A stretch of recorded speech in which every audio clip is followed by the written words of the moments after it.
सकता है बस एक पल में।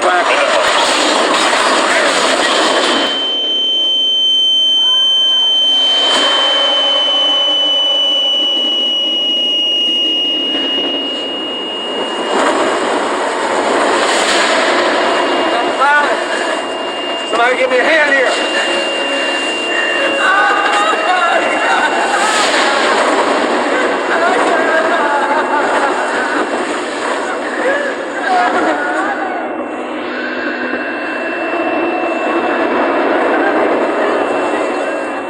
12 जून 2025 गुरुवार का दिन था। एयर इंडिया की फ्लाइट AI-171 अहमदाबाद से लंदन के लिए उड़ान भरने वाली थी। 242 मुसाफिर पूरी उम्मीद और भरोसे के साथ उस फ्लाइट पर सवार हुए। कुछ लोग एक्साइटेड थे, कुछ लोग इंस्टाग्राम पर स्टोरीज डाल रहे थे, कुछ लोग इंडिया से वापस लौट रहे थे, तो कुछ लोग अपने परिवार से मिलने के लिए जा रहे थे। और उसी फ्लाइट में थे गुजरात के पूर्व मुख्यमंत्री विजय रूपाणी। लेकिन इस प्लेन के टेक ऑफ के कुछ ही सेकंड्स के बाद एक बड़ा हादसा हो गया। ये एरोप्लेन एक रेसिडेंशियल एरिया में क्रैश हो गया। ये जहाँ पर क्रैश हुआ वहाँ पर था एक मेडिकल कॉलेज, और उस कॉलेज के स्टूडेंट्स लंच करने के लिए हॉस्टल में आए हुए थे, और ये प्लेन सीधा उस हॉस्टल की बिल्डिंग से जा टकराया। ये जो तस्वीर आप देख रहे हो, ये एयर इंडिया का वही प्लेन है, और इस घटना ने हमारे सामने बहुत सारे गंभीर सवालों को लाकर खड़ा कर दिया है। तो चलिए जानते हैं कि आखिर ये हादसा कैसे हुआ, क्या थी इसके पीछे की वजह, और क्या इस घटना को वाकई में होने से रोका जा सकता था।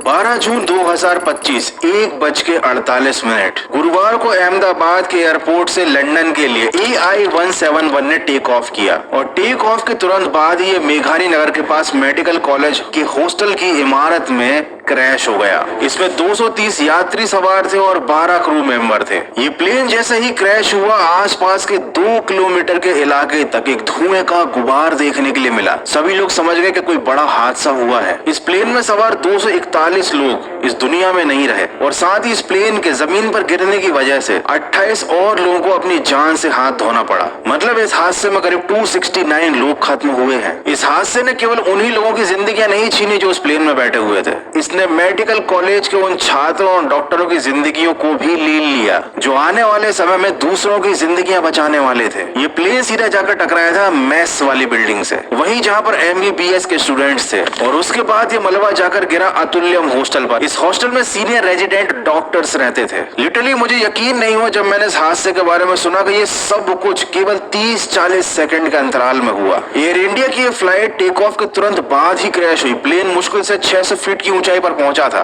लेकिन कुछ ही समय बाद ये आसमान से गायब हो गया, और फिर एक जोरदार धमाके की आवाज आई। ये हादसा किसी नए या किसी अनएक्सपीरियंस क्रू मेंबर के हाथों से नहीं हुआ। फ्लाइट को कैप्टन सुमित सबरवाल उड़ा रहे थे, जिन्हें 8200 घंटे की फ्लाइंग का एक्सपीरियंस है। ये एक सीनियर पायलट थे, और इनके साथ थे को पायलट क्लाइव कुंद्रा, और इनके पास भी 1000 से अधिक घंटों का फ्लाइंग एक्सपीरियंस था। ये दोनों काफी ज्यादा एक्सपीरियंस्ड थे, और टेक ऑफ के तुरंत बाद इन दोनों को कुछ अजीब महसूस हो गया था। तभी तो उन्होंने टेक ऑफ के तुरंत बाद बिना देर किए कंट्रोल टावर को मेडे मेडे का सिग्नल भेजा। एविएशन में मेडे कॉल का मतलब होता है सबसे गंभीर आपात स्थिति, मतलब एक ऐसी इमरजेंसी जिससे पायलट और पैसेंजर्स दोनों की जान को सीधा सीधा खतरा हो सकता है। और इस मेडे के सिग्नल के बाद प्लेन का कांटेक्ट कंट्रोल टावर से टूट गया। सोशल मीडिया पर एक वीडियो बड़ा वायरल हो रहा है जिसमें टेक ऑफ का पूरा सीन कैप्चर किया गया है। प्लेन धीरे धीरे हवा में ऊपर उठता है, और तभी अचानक से कुछ होता है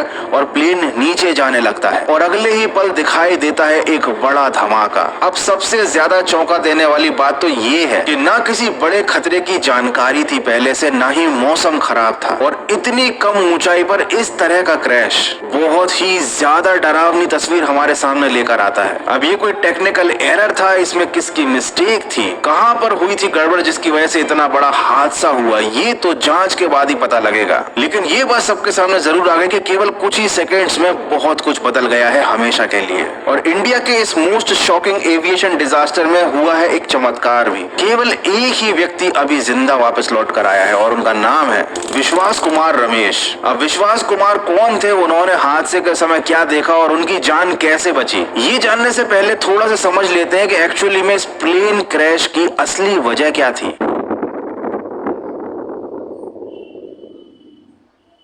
जांच में बहुत सारी ऐसी चीजें सामने आई हैं, कुछ ऐसे आर्टिकल्स भी न्यूज की वेबसाइट्स पर देखने को आपको मिलेंगे जो बहुत बड़े सवाल हमारे सामने लाकर रखते हैं। टेक ऑफ के सिर्फ 30 सेकंड बाद ही प्लेन सीधा हॉस्टल की इमारत से जा टकराया और बहुत सारे आर्टिकल्स में ऐसा दावा किया जा रहा है कि ये हुआ फ्लैप्स और गियर की सेटिंग में गड़बड़ी के कारण। प्लेन ने जैसे ही उड़ान भरी, फ्लैप्स को बहुत जल्दी पीछे खींच लिया गया, मतलब उन्हें रिट्रैक्ट कर दिया गया, लेकिन लैंडिंग गियर अभी भी नीचे ही था, जिसकी वजह से प्लेन को हवा में टिके रहने के लिए एक लिफ्ट नहीं मिला और 787 ड्रीम लाइनर जैसे बड़े प्लेन के लिए ये जानलेवा साबित हुआ। दूसरा रीजन बहुत सी जगह पर यह बताया जा रहा है कि इंजन में थ्रस्ट कम था। अगर मैं सिंपल भाषा में समझाऊं तो रिपोर्ट्स में यह बताया जा रहा है कि टेक ऑफ के तुरंत बाद इंजन ने अपनी पूरी ताकत नहीं दी। इसका रीजन बताया जा रहा है फ्यूल कंटेमिनेशन को या फिर बर्ड स्ट्राइक को, लेकिन एक्चुअली में अभी क्या हुआ था इसके किसी के पास कोई भी सबूत या कोई भी सुराग नहीं है। जब भी कोई बड़ा हादसा होता है, सबसे पहले सवाल यही खड़ा होता है कि आखिर ये हुआ क्यों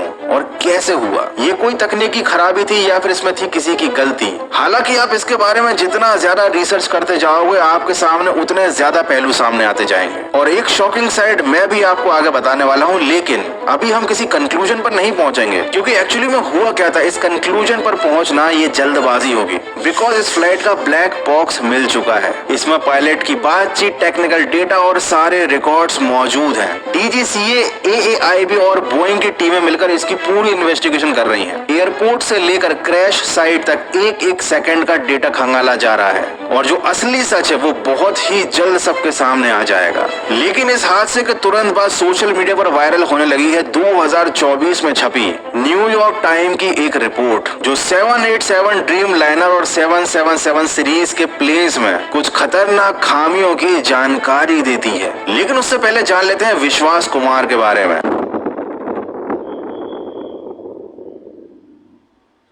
चारों तरफ बॉडीज थी, फ्लेम्स उड़ रही थी, धुएं से आसमान काला पड़ चुका था, हर तरफ सिर्फ तबाही थी और उसी मलबे में बस एक इंसान सांस ले रहा था। 240 के बीच वो एक जिंदा था। नाम था विश्वास कुमार रमेश। उम्र थी लगभग 30 साल के आसपास। ये एक भारतीय मूल के ब्रिटिश नागरिक थे जो सीट नंबर 11A पर बैठे थे। वो बहुत गंभीर हालत में मलबे से बाहर आए। अभी वो फिलहाल हॉस्पिटल में भर्ती है और उनके भाई का ये बयान सामने आया है कि उन्हें खुद ही समझ में नहीं आ रहा कि वो बच कैसे गए। लेकिन एविएशन एनालिसिस्ट का ये मानना है कि वो जो सीट थी 11A, वो क्रैश के वक्त सबसे पहले टूटकर अलग हो गई थी और इसीलिए क्रैश का इम्पैक्ट उन पर सबसे कम पड़ा और उनकी जान बच गई। वो सिर्फ एक सर्वाइवर नहीं है, इस प्लेन क्रैश हादसे के अकेले गवाह हैं और उनका बच जाना लिटरली एक चमत्कार से कम नहीं है। रमेश ने बताया कि मुझे विश्वास नहीं होता मैं कैसे जिंदा बच गया। मेरे खुद को भी बिलीव नहीं होता कि मैं कैसे उसमें से जिंदा बाहर निकला, क्योंकि थोड़े टाइम के लिए तो मेरे को लगा था कि मैं भी मरने वाला हूँ। जब उनसे पूछा गया कि ये हादसा कैसे हुआ तो उन्होंने ये बताया, जब सब कुछ मेरे सामने हुआ मुझे कुछ समझ ही नहीं आया कि मैं जिंदा कैसे बाहर निकला। थोड़े वक्त के लिए लग रहा था कि शायद ये मेरा आखिरी वक्त चल रहा है, लेकिन जब आंख खुली तो मैंने देखा कि मैं जिंदा हूँ। फ्लाइट टेक ऑफ होते ही 10 से 5 सेकंड के अंदर लगा कि प्लेन गिर गया है और एक बड़ा धमाका हुआ है। देखो, विश्वास कुमार तो अभी सुरक्षित हैं, लेकिन बाकी लोग जो इस प्लेन में सवार थे वो भी सुरक्षित होते अगर इस हादसे को होने से पहले ही टाल दिया जाता। और यही सवाल अभी सबके जहन में गूंज रहा है कि क्या इस हादसे को टाला जा सकता था।